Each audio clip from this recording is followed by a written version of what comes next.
नमस्कार, the Bengal daily में आपका स्वागत है। मैं हूं दिलीप गिरी।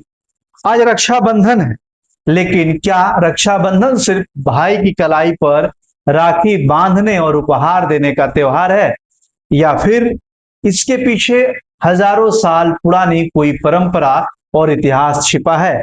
आइए जानते हैं रक्षाबंधन की शुरुआत, इसके इतिहास की कहानी को। रक्षाबंधन का इतिहास किसी एक घटना या एक निश्चित वर्ष से शुरू हुआ ऐसा प्रमाणित रूप से नहीं कहा जा सकता। इसकी जड़ें प्राचीन भारत की उस परंपरा में दिखाई देती हैं जिसमें शुभ अवसरों और धार्मिक अनुष्ठानों के दौरान कलाई पर रक्षा सूत्र बांधा जाता था। मान्यता थी कि यह सूत्र व्यक्ति की रक्षा और कल्याण का प्रतीक है।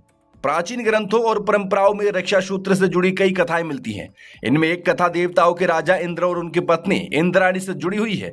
मान्यता के अनुसार देवासुर संग्राम के समय इंद्राणी ने इंद्र की कलाई पर रक्षा सूत्र बांधा था।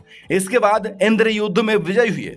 रक्षाबंधन से जुड़ी सबसे लोकप्रिय कथाओं में श्री कृष्ण और द्रौपदी की कथा भी शामिल है। कहा जाता है कि कृष्ण की उंगली में चोट लगने पर द्रौपदी ने अपने वस्त्र का एक टुकड़ा बांध दिया था और कृष्ण ने उनके इस स्नेह का सम्मान करते हुए उनकी रक्षा का संकल्प लिया। हालांकि ध्यान रखना जरूरी है कि इन कथाओं को रक्षाबंधन की ऐतिहासिक शुरुआत का प्रमाण नहीं माना जा सकता। ये मुख्यतः धार्मिक और लोक परंपराओं का हिस्सा है। मध्यकाल में रानी कर्णावती और मुगल सम्राट हुमायूं से जुड़ी राखी की कहानी भी बेहद लोकप्रिय हुई। कहा जाता है कि संकट के समय कर्णावती ने हुमायूं को राखी भेजकर सहायता मांगी थी। हालांकि इतिहासकार इस घटना के विवरण और प्रमाण को लेकर पूरी तरह एकमत नहीं है।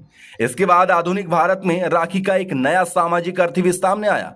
1905 में बंगाल विभाजन के विरोध के दौरान रविंद्रनाथ ठाकुर ने हिंदू मुस्लिम एकता और भाईचारे के प्रतीक के रूप में राखी बांधने की परंपरा को प्रोत्साहित किया।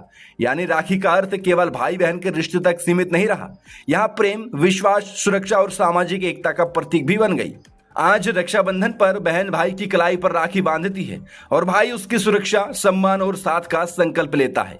लेकिन इस पर्व की सबसे बड़ी खूबसूरती यही है कि राखी सिर्फ एक धागा नहीं है, यह विश्वास का धागा है, रिश्ते का धागा है और एक दूसरे के प्रति जिम्मेदारी का प्रतीक भी है। और यही वजह है कि हजारों वर्षों की परंपराओं से गुजरते हुए रक्षाबंधन आज भी भारतीय संस्कृति के सबसे भावनात्मक त्योहारों में शामिल है। आपको रक्षाबंधन से जुड़ी कौन सी कहानी सबसे ज्यादा रोचक लगती है? कमेंट करके जरूर बताइए।